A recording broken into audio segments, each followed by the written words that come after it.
আপনারা যারা ঠিক এই মুহূর্তে আমাকে দেখছেন, আমার প্রিয় দর্শক, আপনাদের সকলকে আমি নাশিদ খন্দকার কেকা, আমার ইউটিউব চ্যানেল নাশিদ খন্দকার কেকা থেকে আজকের ভিডিওতে স্বাগতম জানাচ্ছি। আশা করছি সকলে ভালো আছেন, সুস্থ আছেন, নিরাপদে আছেন। আমাদের চারপাশে গত প্রায় বেশ কিছুদিন ধরেই একটা অস্থির পরিবেশ পরিস্থিতি বিরাজ করছে।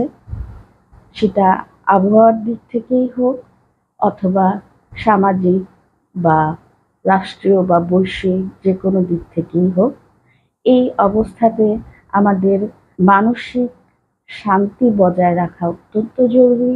আমাদের মাঝে সচেতনভাবে আমাদের কাজগুলো করা এবং সম্পর্কগুলোকে টিকিয়ে রাখা অত্যন্ত জরুরি বলে আমি মনে করছি। একই সাথে আমি এটাও জানি যে এরকম একটা ব্যস্ততাময় পরিস্থিতিতে, এরকম একটা অস্থির জগতে বসে কিছু কথা শোনা বা সেটাকে হৃদয়ের মধ্যে নেওয়াটা অনেকখানি কঠিন।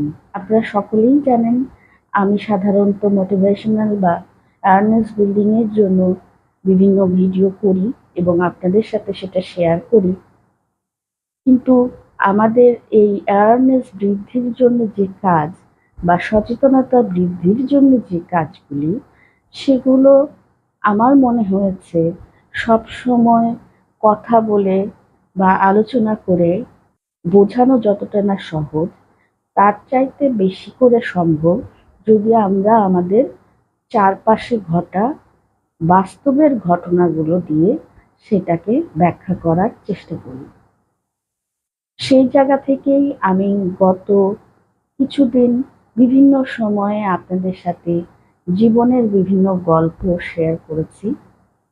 আজকেও একটা সেরকম জীবনের গল্প শেয়ার করব। আজকেও আমার বিষয় থাকবে জীবনের গল্পগুলি। এর সাথে সাথে আরেকটি জিনিস আমি মনে মনে ভেবেছি, সেটা আজকে আপনাদের সাথে শেয়ার করি। আমি খুব খুশি হব যদি এই বিষয়ে আপনারা আমাকে বিভিন্ন রকম পরামর্শ দেন যে বিষয়টা যদি এভাবে করি কেমন হবে।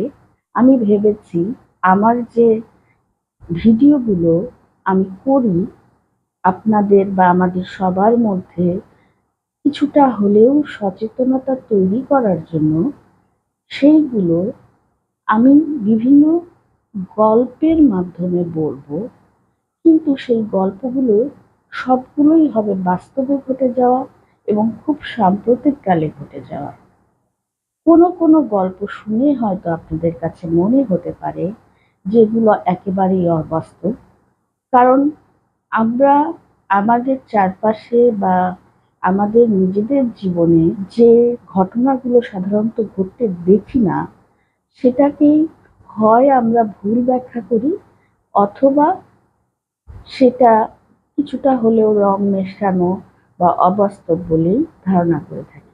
বাস্তবে আমাদের ব্যক্তিগত জীবনের বাইরে বা আমাদের দেখা জীবনের বাইরেও কিন্তু একটা বিশাল অংশ রয়েছে এবং সেখানে প্রতিনিয়ত যে কত ধরনের ঘটনা বা কত ধরনের গল্প তৈরি হচ্ছে, বাস্তবের গল্প, সেটা আমরা এই গল্পগুলো শুনলে খুব সহজেই বুঝতে পারবো এবং আমাদের ভেতরে ওই বোধটা তৈরি হবে খুব সহজেই যে আমরা এরকম পরিস্থিতিতে যে কোনো সময় পড়তে পারি বা আমাদের কাছের কেউ পড়তে পারে এবং সেক্ষেত্রে কোন বিষয়গুলোর প্রতি আগে থেকেই আমাদের সচেতন হওয়া উচিত, সতর্ক থাকা উচিত এবং যদি ঘটেই যায় তাহলে আমাদের কি করা উচিত।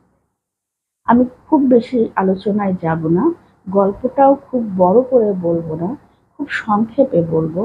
তারপরেও আমি আরেকবার বলে দিচ্ছি, এই ঘটনাটি যেহেতু খুব সচরাচর আমরা শুনতে পাবো না, তাই বলে এটা ভাবা একেবারেই যাবে না যেটি অবাস্তব ঘটনা বা এটি কোনো কাল্পনিক মন গড়া ঘটনা।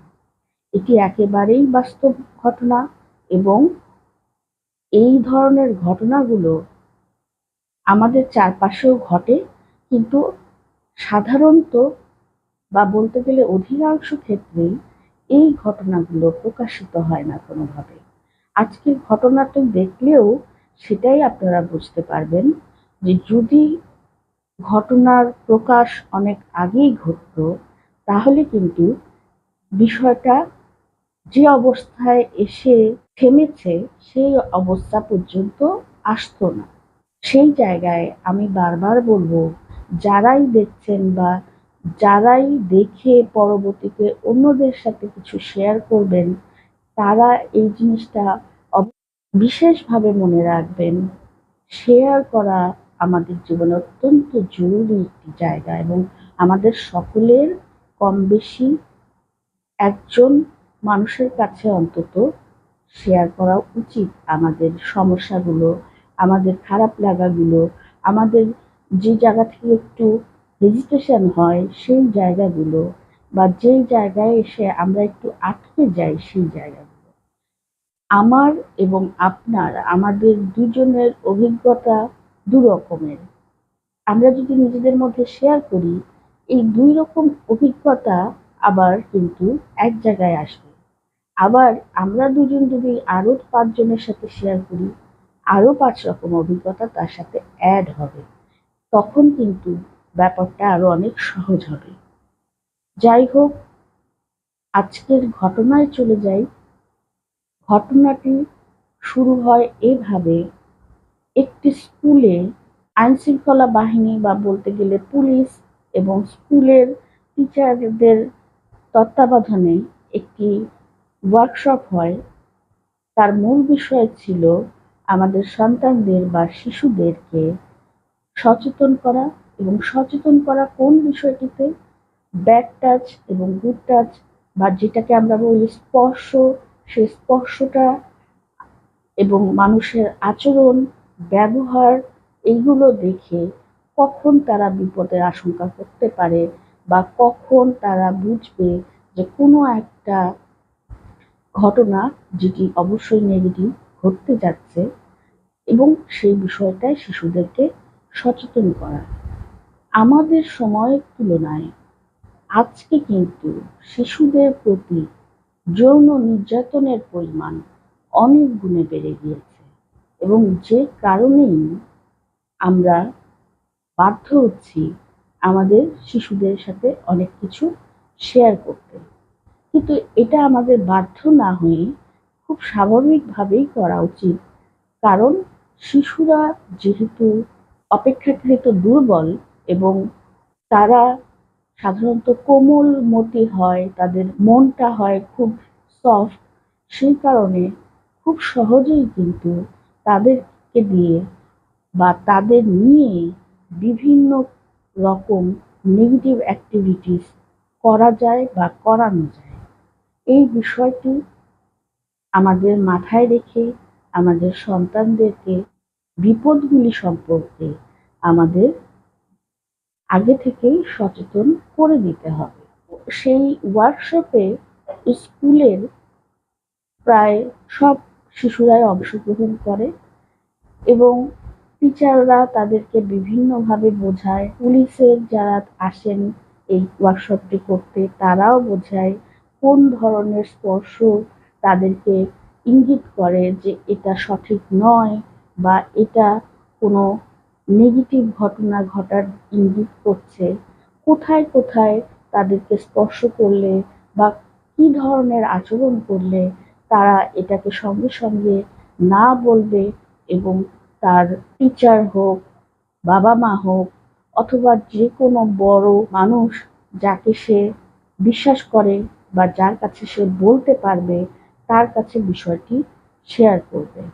যা হোক, এই ওয়ার্কশপটি হয়ে যায় এবং সেই স্কুল থেকে একটি পোস্ট বক্সের মতো তৈরি করা হয়, যেখানে ওই স্কুলের যে কোনো স্টুডেন্ট তাদের এই ধরনের কোনো সমস্যা হলে সেইটা লিখে জানাতে পারে, এবং তার উপর ভিত্তি করে স্কুল কর্তৃপক্ষ পরবর্তীতে বিভিন্ন ধরনের ব্যবস্থা নিতে পারেন।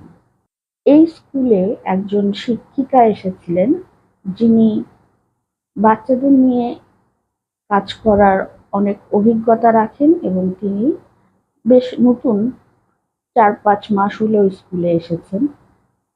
তিনি একদিন ওই লেটার বক্সের মধ্যে একটি চিঠি পান এবং তিনি সেটি নিয়ে যারা শিশু বিশেষজ্ঞ, শিশু মন নিয়ে কাজ করে এরকম একজন মহিলা যিনি একটি এনজিওর সাথে জড়িত তার সাথে আলোচনা করেন এবং তার পরবর্তীতে ঘটনাটি প্রকাশ হতে থাকে। এই টিচারটি এই ওয়ার্কশপ হওয়ার যেহেতু 4-5 মাস আগে থেকে স্কুলে জয়েন করেছিলেন, তিনি একটি মেয়েকে দেখতেন যে সে পড়ালেখায় সবসময়ই অমনোযোগী, সে খুব ডিস্টার্ব থাকে, খুব আতঙ্কিত থাকে এবং সে সবসময় কিছু একটা ভাবে, অস্থির অবস্থায় থাকে। মেয়েটির একটি নাম ধরে নিতে পারি, মেয়েটির এরকম একটি নাম থাকতে পারে, তার নাম নেহা। এবারে এই নেহা মেয়েটিকে ওই যে শিশুর মনোরোগ নিয়ে কাজ করেন ওই ভদ্রমহিলা এবং তার টিচার, এরা দুইজন ডাকে এবং তার সাথে কথা বলে বিষয়টি নিয়ে। শিশুদের সাথে এই বিষয়গুলো নিয়ে কথা বলার ক্ষেত্রেও কিন্তু আপনাকে অত্যন্ত সচেতন থাকতে হবে, সংবেদনশীল থাকতে হবে এবং তাদের সম্পর্কে একটা মিনিমাম ধারণা রাখতে হবে যে কোন ধরনের কথায় বা আচরণে তারা আপনার সাথে বিষয়গুলো শেয়ার করতে পারে। কারণ শিশুরা কিন্তু হঠাৎ করেই ভয় পেয়ে যায়, তারা আবার অনেক সময় অকারণেই মিথ্যা বলে ফেলে অথবা তারা বিভিন্ন ধরনের অন্যান্য আচরণ করতে পারে। এই বাচ্চা মেয়েটির সাথে কথা বলে তারা যেটা জানতে পারে, মেয়েটির বয়স 10-11 বছর। বিগত প্রায় 5 বছর ধরে এই মেয়েটির বাবা তাকে বিভিন্ন সময়ে বলে যে আয় আমরা একটা গেম খেলি এবং এই গেম খেলার কথা বলে তার সাথে যে কাজটি তার বাবা করে সেটা আমরা আমাদের স্বাভাবিক জীবনে এইরকম অবস্থায় বসে থেকে কখনো কল্পনাও করতে পারবো না, এমনকি কল্পনা করা সম্ভবও নয়। এক পর্যায়ে শিশুটি তার বাবাকে বারবার বলতে থাকে বাবা আমার কষ্ট হচ্ছে, কিন্তু তার বাবা তাকে বলে যে তুমি যদি এই গেমটার কথা অন্য কাউকে বলো তাহলে কিন্তু তুমি হেরে যাবে। এবং সে খুব সুচারুভাবে অভিনয় করে শিশুটির সাথে যে এটি একটি খেলা। এই শিশুটি কিন্তু বিগত 5 বছর ধরে বাবার দ্বারা যৌন নির্যাতনের শিকার হচ্ছিল, রেপ হচ্ছিল এবং এক পর্যায়ে শিশুটি তার মাকে এই বিষয়টি বলে। আমরা জানি মা সাধারণত যে কোনো অবস্থায় তার সন্তানকে একটা নির্ভরতা, একটা নিরাপত্তার আশ্রয় দেওয়ার চেষ্টা করে সবচাইতে বেশি এবং শিশুরা নিজেদেরকে সবচাইতে বেশি নিরাপদ মনে করে তার মায়ের কাছে। কিন্তু এই শিশুটি, এই নেহার মা, সে কিন্তু তার শিশু সন্তানটিকে, তার মেয়েটিকে অনেক বকাবকি করে এবং তাকে বলে যে বিষয়টি নিয়ে কারোর সাথে আলোচনা না করতে, আর এটাও বলে যে আমি তোকে কিছু ওষুধ দেব সেটা নিয়মিত তুই খাবি। তো তার ফলে শিশুটি দেখে যে তার মাও যখন তাকে কাউকে বলতে নিষেধ করছে এবং বাবাও তার কোনো কথাই শুনছে না, তার প্রচন্ড শারীরিক কষ্ট হচ্ছে এবং মানসিকভাবে তো একটি শিশু সে প্রচন্ড একটা ভয় এবং আতঙ্কের মধ্যে রয়েছে। এই অবস্থায় যখন সে ওই ওয়ার্কশপটি করে তারপরে সে ওই লেটার বক্সে একটি চিঠি লেখে। সেখানে বিস্তারিত সে লেখেনি, সেখানে সে সংক্ষেপে তার যে কিছু একটা সমস্যা আছে সেটা লিখেছিল এবং সেটাও সে খুব ভয়ে ভয়ে লেখে এবং সে নিশ্চিত ছিল না এই লেখার ফলে কি ধরনের প্রতিক্রিয়া তার প্রতি হতে পারে। যখন সেই শিক্ষক দেখে নেহাকে ডাকে নেহা এই কথাগুলো যখন বলে ওই মনোরোগ বিশেষজ্ঞ এবং তার শিক্ষকের সামনে, তখন কিন্তু দুইজন শিক্ষক এবং সাইকিয়াট্রিস্ট তারা ভাবেন যে প্রথমেই আমাদের পুলিশে বিষয়টি জানাতে হবে, কিন্তু একটি শিশুর স্টেটমেন্ট বা একটি শিশুর দেয়া বক্তব্য সেটাই কি যথেষ্ট নয়? সেই কারণে তারা নেহার একজন বড় বোন যে একদিন তাকে স্কুলে নিতে এসেছিল, এই শিক্ষকটি দেখেছিলেন, সেই বড় বোনের খোঁজ করে এবং তারা জানতে পারে বড় বোনটি বাসা থেকে একসময় পালিয়ে গেছে অন্য একটি ছেলের সাথে। তারপরে এক পর্যায়ে তারা বড় বোনটির সাথে যোগাযোগ করতে পারে এবং তার বড় বোন, ধরে নিলাম তার নাম রুমা, সেই রুমা তখন আসে এবং সে সমস্ত ঘটনা শুনে যে বিবরণ দেয় সেটা শুনে সাইকিয়াট্রিস্ট এবং শিক্ষক তারা হতবাক হয়ে যায় এবং তারা সকলেই থানায় যায়। পুলিশ মেডিকেল চেক আপ করায় এবং তারা জানতে পারে দীর্ঘদিন ধরে নেহার উপরে যৌন নিপীড়ন চলছে।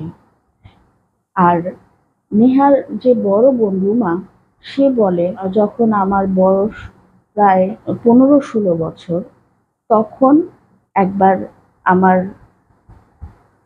এক ক্লাসমেটের সাথে পালিয়ে গিয়েছিলাম, কিন্তু আমার বাবা পুলিশের কাছে অপহরণের মামলা করে এবং তারা আমাদের ধরে নিয়ে আসে এবং তারপরে সেই ছেলেটির কয়েক মাসের জেলও হয়ে যায়। এর পরবর্তীতে আমার বয়স যখন 18 বছর হয়, তখন আমি ওই ছেলেটির সাথে চলে যাই এবং আমরা বিয়ে করে একসাথে আছি। তবে আমি কোনোদিনই ভাবতে পারিনি যে ধরনের ঘটনা আমার সাথে ঘটেছে সেটা আমার ছোট বোনের সাথেও ঘটবে। রুমার সাথেও প্রায় দীর্ঘ 6-7 বছর তার বাবা এই একই ধরনের কাজ করত, তাকে রেপ করত প্রতি রাতে এবং যখন ওই ছেলেটি তাকে বলে যে সে তাকে ভালোবাসে, রুমা তখন তাকে বলে যে আমি তোমাকে মিথ্যা বলবো না, আমার উপর রেপ করা হয়েছে এবং এটা জানার পরে নিশ্চয়ই তুমি আর আমাকে বিয়ে করতে চাইবে না। ছেলেটি তখন জানতে চায় কে এই কাজ করেছে, তুমি কেন পুলিশে বলনি? সে তখন বলে যে আমার বাবা, এবং সেই কারণেই আমাকে অনেক রকম ভয়ভীতি দেখানোও হয়েছে, আমি লজ্জায় বিষয়টি আর কাউকে বলতে পারিনি। এবং তারপরে ছেলেটি বলে তুমি আমার কাছে চলে আসো এবং যেহেতু তারা তখন টিনেজার ছিল, তারা চলে যায় এবং তার বাবা অপহরণের মামলা করে মেয়েটিকে ফিরিয়ে আনে, ছেলেটিরও জেল হয়। কিন্তু মেয়েটি তখন থেকে বাবার থেকে দূরে দূরে থাকতে শুরু করে এবং এক পর্যায়ে মেয়েটি 18 বছর হয়ে গেলে সে ছেলেটির সাথে ফাইনালি চলে যায় এবং তারা বিয়ে করে ঘর সংসার করতে থাকে। এখন এই রুমা বলে যে আমারই এখন নিজেকে অপরাধী মনে হচ্ছে, কারণ আমি ভাবা উচিত ছিল যে আমার যে বাবা আমার সাথে এরকম করেছে সে আমার ছোট বোনের সাথেও একই কাজ করতে পারে। এই অবস্থায় তাদের বাবা মাকে ডেকে আনা হয় এবং পুলিশ বিভিন্নভাবে তাদের কাছে সত্যটা জানতে চায়, কিন্তু তারা কিছুতেই স্বীকার করে না। নেহা এবং রুমার বাবা মা তারা বলতে থাকে যে না, এই ধরনের কোনো ঘটনা কখনোই ঘটেনি, আমার বড় মেয়ে সে পাগল এবং ছোট মেয়েকে এগুলো সে মিথ্যা বলে এই ধরনের ঘটনা তৈরি করেছে এবং আমাদের মান সম্মান সমাজে চলে যাচ্ছে। পুলিশকে বলে আপনারা যে আমাদের এই ধরনের একটা অপরাধের অভিযুক্ত করছেন, এতে আমাদের মান সম্মানও নষ্ট হচ্ছে। তারপরে এক পর্যায়ে পুলিশের অনেক রকম চাপ এবং মারপিটের ফলে তারা স্বীকার করে সত্য ঘটনাটি এবং তার বাবাকে তখন কোর্টে যখন প্রডিউস করা হয় তার বিরুদ্ধে মামলা হয় এবং তার শাস্তি হয়। এখনো সে জেলে আছে এবং ওই এনজিওটি নেহাকে বলে যে তুমি যদি চাও তুমি আমাদের কাছে থাকতে পারো, তোমার পড়াশোনা এবং অন্যান্য সব দায় দায়িত্ব আমাদের। নেহাত সেখানেই থাকে। এই গল্পটা খুব ছোট, কিন্তু এই যে অভিজ্ঞতাটা, এই যে ঘটনাটা, এটা আমাদের কাছে অপরিচিত হলেও এর কিন্তু কষ্ট, যন্ত্রণাটা অত্যন্ত ভয়াবহ। এবং আমরা হয়তো এক কথায় যখন বলছি, তখন নেহার মার কথাও বলছি যে সে তার মেয়েকে কেন বলতে নিষেধ করেছে। কিন্তু এটাতেও আমাদের বর্তমানের যে বাস্তবতা সেটারই প্রকাশ ঘটে। যেহেতু ওই পরিবারটির সকলেই, তাদের যে বাবা বা ওই নেহা রুমার মা, তার স্বামী, তার উপরেই নির্ভরশীল এবং সেই ইনকাম করে, সে কারণেই তার মা কোনোভাবেই নিজেকে এরকম শক্তিশালী মনে করেনি যে সে এই দুইটি মেয়েকে নিয়ে আলাদা থাকবে। একই সাথে তার মধ্যে আরেকটি ধারণা হয় যে তার তো কোনো ছেলে সন্তান নেই, পুত্র সন্তান নেই। এই যে আমাদের সামাজিক বিভিন্ন ধারণা এবং এই যে আমাদের নারীদের মধ্যে এক ধরনের ভয় ভীতি, এটা আমরা যেভাবেই বলি না কেন, যুগ যুগ ধরে বিভিন্ন ধরনের অত্যাচার, নির্যাতন, এসবের ভিতর দিয়ে কিন্তু আজকের নারী। কেউ হয়তো মাথা তুলে দাঁড়াতে পারে, কেউ হয়তো দাঁড়াতে পারে না বা সে সাহসটাই পায় না। এখন ওই মেয়ে দুটির মা যদি একটু শিক্ষিত হতো, অথবা সে যদি একটু আত্মসচেতন হতো, অথবা সে যদি ইনকাম করতো, তাহলে কিন্তু তার অবস্থার পরিবর্তন হতে পারত। কিন্তু সে সেটা চায়নি। সে ভেবেছে যে সংসারে যে কর্তা, যে পুরুষ, সে এরকম করতেই পারে এবং এগুলোকে ঢেকে রাখতে হবে, এগুলো কোনোভাবেই প্রকাশ করা যাবে না। এবং সে যে একটা অপরাধ করেছে, তার আত্মসম্মানে যে প্রচন্ড আঘাত করার মতো ঘটনা এটিও সে কিন্তু বুঝতে পারে না। আমি আজকে যেই বিষয়টি নিয়ে কথা বলছি, সেটা তো অবশ্যই একটি জীবনের গল্প এবং বাস্তব জীবনের গল্প। কিন্তু তার সাথে আমি থাম্বনেইলে আপনারা নিশ্চয়ই লক্ষ্য করেছেন আরেকটি জিনিস দিয়েছি, সেটি হলো অপরাধ প্রবণতা বা ক্রাইম টেন্ডেন্সি। অপরাধ প্রবণতা তৈরিই হয় কিন্তু আমাদের মনে। সেটা কোনো কোনো সময় আমাদের যে বিভিন্ন ধরনের মানবিক দোষ ত্রুটি আছে সেখান থেকে, যেমন লোভ, হিংসা, আতঙ্ক বা হীনমন্যতা, এসব থেকে যেমন তৈরি হয়, একইভাবে কোনো কোনো বিষয়গুলো কিন্তু আমাদের তৈরি হয় কিছু সামাজিক নিয়ম নীতির কারণে, কিছু আমাদের কুসংস্কারের কারণে, কিছু আমাদের মানসিক দৈন্যতার কারণে। অপরাধের জগতে বা অপরাধ বিচারের জগতে অপরাধের যে মোটিভ বা যে উদ্দেশ্য, সেটা অত্যন্ত গুরুত্বপূর্ণ একটি বিষয়। যে কোনো মামলা বিচার করার ক্ষেত্রে, ক্রাইমের ক্ষেত্রে, এই যে মোটিভ, ক্রিমিনালের মোটিভটা কি ছিল, মূল উদ্দেশ্যটা কি ছিল, এইটা যেমন প্রধানতম বিচার্য বিষয়, ঠিক একইভাবে এই ক্রিমিনাল যে ব্যক্তিটি, সেই ব্যক্তিটির মধ্যে অপরাধ প্রবণতাটা কেমন করে আসলো, এটাও কিন্তু অপরাধ বিজ্ঞানে একটি গুরুত্বপূর্ণ বিষয়। সেই জন্য আমি অপরাধ প্রবণতাটাকেও আমার আজকের বিষয়ের একটি মূল পয়েন্টে এনে দাঁড় করিয়েছি। আমাদের যে শুধুমাত্র বিভিন্ন ধরনের নেগেটিভ কোয়ালিটি বা লোভ, হিংসা, রাগ, এসব থেকে অপরাধ প্রবণতা আসে তা তো নয়।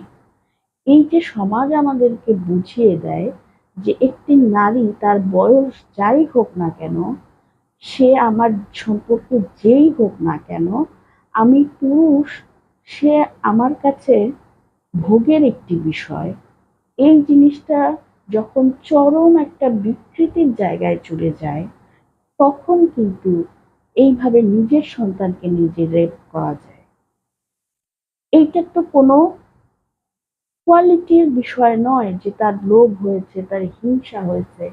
তার কি শুধুমাত্র তার শারীরিক চাহিদা, এবং অপরাধটা সংঘটিত করছে সে কিন্তু শিশুর উপরে, যে শিশুটি তার নিজের জন্ম দেয়া। তাহলে এই যে অপরাধ প্রবণতাটা, এটা তৈরি হলো আমাদের সামাজিক একটা মনোভাব থেকেই, যুগ যুগ ধরে চলে আসা একটা মনোভাব থেকেই।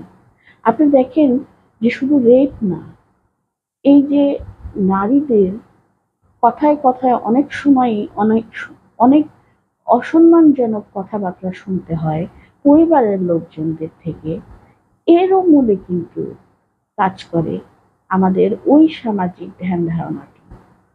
আমার ভাই যখন আমাকে কথা বলে, সে তো আমার খুব আদরের ভাই, আমিও তার খুব আদরের বোন। কিন্তু কথা বলার কোনো এক পর্যায়ে কিন্তু সেও বলতে পারে যে তুমি তো মেয়ে, তুমি কি বোঝো, বা তুমি কোনো সম্পত্তির অধিকার পাও না, তুমি এভাবে চলো, তোমার পোশাক এটা কেন। এই সব কিছু আমরা তৈরি করছি। এবং একটা শিশু, সে কিন্তু বুঝতেই পারছে না কোনটা খেলা আর কোনটা তার সাথে একটা ক্রাইম হচ্ছে। এই জন্যে আজকে শিশুকে আমাদেরকে অবশ্যই এই বিষয়গুলো শেখাতে হবে। আমাদের সমাজটা কিছু কিছু ক্ষেত্রে এমন একটা বিকৃত অবস্থায়, এমন একটা লজ্জাজনক পরিস্থিতিতে চলে গিয়েছে, যেখানে আমার নিজের সন্তান, আমার নিজের পরিবারেও কিন্তু নিরাপদ নয়। কাজেই আপনার কন্যা শিশুটিকে বিষয়গুলো অবশ্যই সচেতনতার সাথে শেখান, বোঝান, শেয়ার করতে শেখান। সে যেন আপনার সাথে অন্তত শেয়ারিং এর ক্ষেত্রে বন্ধুর মতো হতে পারে। আপনি তাকে শাসন করেন, কোনো অসুবিধা নেই, কিন্তু সে যেন বোঝে আমার মা বাবা আমাকে যেমন শাসন করে, তেমন তারা আমার সবচাইতে ভালো বন্ধু। এবং তারা যেন এটা বিশ্বাস করতে পারে যে যে কোনো পরিস্থিতি হোক, আমি যদি বিপদে পড়ি, আমার বাবা মা, আমার পরিবার আমার পাশে থাকবে। আর অপরাধ প্রবণতাটা তৈরির এই যে বিভিন্ন ক্ষেত্র, এই ক্ষেত্রগুলো কিন্তু আমাদেরকে বুঝতে হবে। যখনই আমি দেখছি একটা মানুষের ভেতরে, সে পুরুষ হোক বা নারীও হতে পারে, তার মধ্যে অতিরিক্ত লোভ, অত্যাধিক রাগ, ক্ষোভ, কষ্ট, যন্ত্রণা, হীনমন্যতা, বা নিজেকে সুপারম্যান ভাবার মতো একটা প্রবণতা, নিজেকে খুব অতি উচ্চ জায়গায় দেখার প্রবণতা, এগুলো সবগুলোই কিন্তু আমাদের মধ্যে অপরাধ প্রবণতা তৈরি করে। আমাদের ভেতরে প্রত্যেকটা মানুষ আমরা কিন্তু নেগেটিভ চিন্তা করতে অভ্যস্ত। এটা মানুষের জীবনের একটা স্বাভাবিক জিনিস, কিন্তু সবগুলো নেগেটিভ চিন্তা বা সবার মধ্যে থাকা সব নেগেটিভ কোয়ালিটি কিন্তু একসময় অপরাধে পরিণত হয় না। আমরা কখনো কখনো সেই নেগেটিভ নেগেটিভিটিটাকে বা আমাদের দোষটাকে চ্যালেঞ্জ করতে পারি মনে মনে, এবং চ্যালেঞ্জ করে আমরা পজিটিভ দিকটা, ভালোর দিকটাই গ্রহণ করি। কখনো কখনো আমরা হয়তো মনে মনে ঠিকই নেগেটিভ চিন্তা করি, কিন্তু বর্তমানে বা বাস্তবে সেই নেগেটিভ জিনিসটাকে কাজে লাগাতে আমাদের পর্যাপ্ত সাহস থাকে না, তাই আমরা ওটাকে লুকিয়ে রাখি। আবার কেউ কেউ হয়তো নেগেটিভ চিন্তা করে ঠিকই, কিন্তু সেই নেগেটিভ চিন্তাটাকে তারা কার্যক্ষেত্রে পরিণত করতে পারে না, কারণ সেই পরিমাণ সুযোগ তারা পায় না। আবার কেউ কেউ সেই যে নেগেটিভ চিন্তা, সেটাকেই জীবনের চলার পথের একটা মাধ্যম তৈরি করে ফেলে। এবং প্রত্যেকটা মানুষ যারা নেগেটিভ কাজকর্ম করে এবং যার ফলে তারা একসময় ক্রাইমের সাথে যুক্ত হয়, যাদেরকে আমরা ক্রিমিনাল বলছি, তারা কিন্তু ভাবে যে আমি এত পুঙ্খানুপুঙ্খ, এত সূক্ষ্মভাবে অপরাধ করব যেটা কোনোভাবেই ধরা সম্ভব হবে না। কিন্তু আমাদেরকে মনে রাখতে হবে, অপরাধ কখনো কিন্তু ধরার বাইরে যায় না। অপরাধ করলে সেটার প্রতিফল জীবনে আসে। আপনি আমি যদি এটা বলি যে আমাদের প্রচলিত আইন বা বিচার ব্যবস্থা সব অপরাধের বিচার করছে না, সেক্ষেত্রেও এটুকুই বলা যে কোনো কোনো ক্ষেত্রে হয়তোবা যে বা যারা সংশ্লিষ্ট তাদের ইচ্ছার অভাব, কোনো কোনো ক্ষেত্রে হয়তো সঠিক তথ্য প্রমাণ পাওয়া যাচ্ছে না, কোনো কোনো ক্ষেত্রে হয়তো যারা অপরাধের শিকার তারাই সঠিক পদক্ষেপগুলো নিচ্ছে না। কিন্তু অপরাধ করলে কিন্তু অপরাধের শাস্তি হবেই, যদি আপনি সেই প্রক্রিয়ার মধ্যে লেগে থাকেন। আইনের দীর্ঘসূত্রিতা, বিচার ব্যবস্থার ক্ষেত্রে সমস্যা, এগুলো থাকতেই পারে, কিন্তু আমাদের সেটা মেনে নিয়েই আমাদেরকে যেমন নিজের সাথে নিজের একটা যুদ্ধ করতে হবে যে আমার মধ্যে কোনো নেগেটিভিটি আমি আসতে দেব না, কোনো অপরাধ প্রবণতা আমি আসতে দেব না, ক্রাইম টেন্ডেন্সি আমি আসতে দেব না। আমার জীবনের গল্পটায় হতাশা থাকতে পারে, দুঃখ থাকতে পারে, কিন্তু সেখানে কোনো ক্রাইম থাকবে না, এমন টেন্ডেন্সি থাকবে না যে আমার দ্বারা অন্যের ক্ষতি হয় বা আমার দ্বারা আমার কোনো প্রিয়জন আপনজন কষ্ট পায়। ঠিক একইভাবে সেই যুদ্ধটা আপনার কিন্তু বাস্তবেও করতে হবে। আপনি যখন আইনের আশ্রয় গ্রহণ করতে যাবেন, আপনি যখন বিচার ব্যবস্থার মধ্যে যাবেন, অনেক ক্ষেত্রেই আমরা আজকাল ভাবি যে এসব ঝামেলায় নিজেকে জড়াবো না। এই যে না জড়ানো, এই যে সরে থাকা, এটা থেকে যে আমরা আরো আরো আরো অনেক বড় ক্রাইমের একটা জায়গা তৈরি করে দিচ্ছি, ক্রাইম কিন্তু একটা স্পেস দিচ্ছি, এর ফলেই কিন্তু আরো ক্রাইম বেড়ে যাচ্ছে। আজকে একজন সন্ত্রাসী যখন সন্ত্রাস করে, অন্যরা যখন সাক্ষ্য দেয় না, আজকে যখন একজন ক্রিমিনাল তার প্রভাব প্রতিপত্তি খাটিয়ে অনেক কিছু করে ফেলে, তখন আমরা কথা বলি, কিন্তু আমরা ওই পুলিশের ঝামেলা, ওই আইনের ঝামেলা, ওই কোর্ট কাচারির ঝামেলায় যেতে চাই না। যখন আমাদের জীবনে সেই ঘটনা ঘটে, তখনও কিন্তু সেই একই ঘটনা হয়, অন্যরা তখন আর ওই ঝামেলায় যেতে চায় না। আমি মূলত আজকে যেটা আপনাদের বলতে চাচ্ছি, অপরাধ প্রবণতা থামানো শুধুমাত্র আইন শৃঙ্খলা রক্ষাকারী বাহিনীর একার কর্তব্য নয়। সবসময় আমি একটি কথাই বলতে চাই, আপনি শুধু অধিকার চাইবেন, আপনার দায় দায়িত্ব পালন করবেন না, তা তো হবে না। আপনি যদি চান আইন শৃঙ্খলা বাহিনী অ্যাক্টিভ থাকুক, তাহলে আইন শৃঙ্খলা বাহিনীকে সাহায্য করার জন্য আপনাকে অ্যাক্টিভ থাকতে হবে, এবং যদি সিস্টেমে কোনো ভুল থাকে, সেই ভুলটা ধরিয়ে দেওয়ার মতো সাহসও আপনার থাকতে হবে, আপনার সেই সচেতনতা থাকতে হবে। এমন তো না, অনেকেই বলেন যে হয়তো কোর্টে গেলে, পুলিশের কাছে গেলে অনেক টাকা পয়সার দরকার হয়, সেই জন্য যায় না।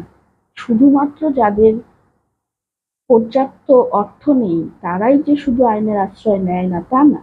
এমন অনেকেই আছে যাদের প্রচুর টাকা আছে, কিন্তু তারাও আইনের আশ্রয় নিতে চায় না। এই যে না চাওয়া, এই না চাওয়াটাই কিন্তু আইন যারা প্রয়োগ করে তাদেরকে আবার উৎসাহিত করে যে যারা যায় তাদেরকে কিভাবে হয়রানি করা যায়। কাজেই আপনার দায়িত্বটা আপনি পালন করুন, অন্যের দায়িত্ব পালন করার ক্ষেত্রে তখন আপনি জোর গলায় বলতে পারবেন, এবং অধিকার যদি চান, অধিকার প্রতিষ্ঠার জন্য কিছু না কিছু দায় দায়িত্ব যেমন পালন করতে হবে, তেমন আপনাকে কিন্তু সব সময় সচেতন এবং সতর্ক থাকতে হবে। আমার আজকের বক্তব্য এটুকুই ছিল। আমি পরবর্তীতে আরো একটি গল্প বলবো। এই অসহ্য গরমের মধ্যে আমাদের ঢাকার বাইরে যারা আছি আমরা জানি কি পরিমাণ লোডশেডিং হচ্ছে। এর মধ্যে হয়তো অনেক কঠিন কঠিন কথা শুনতে আপনাদের ভালো নাও লাগতে পারে, কিন্তু গল্প শুনে গল্পের মধ্যে দিয়ে কিন্তু আমরা সকলেই অনেক বেশি সচেতন হতে পারি। আমার তো সেটাই মনে হয়। আপনাদের কি মনে হয়? কেমন লাগলো আজকের ভিডিওটি? অবশ্যই কমেন্ট করে জানাবেন। যদি ভালো লাগে একটি লাইক বা একটি শেয়ার করবেন, তাহলে আমার জন্য সেটা অনেক অনেক বড় একটি উপহার হবে আপনাদের পক্ষ থেকে। আর যদি এখনো সাবস্ক্রাইব না করে থাকেন, তাহলে প্লিজ আজকেই নাশিদ খন্দকার কেকা ইউটিউব চ্যানেলটি সাবস্ক্রাইব করুন নতুন নতুন ভিডিওর জন্য। আপনারা আরো কি দেখতে চান সেই বিষয়ে আমাকে জানান। আমাকে মেইল করতে পারেন, ফেসবুকে আমার সাথে জয়েন করতে পারেন, এবং আপনারা সবসময় চ্যানেলটির পাশে থাকুন। আপনাদের জন্যও আমার অনেক অনেক ভালোবাসা এবং শুভেচ্ছা, এবং আপনাদের জীবন নিরাপদ হোক, সুস্থ স্বাভাবিক জীবন আমরা সবাই সবার জন্য কামনা করি। আসুন ভবিষ্যতে আরেকটি নতুন ভিডিও নিয়ে চলে আসবো খুব তাড়াতাড়ি। আপনারা সকলেই ভালো থাকুন।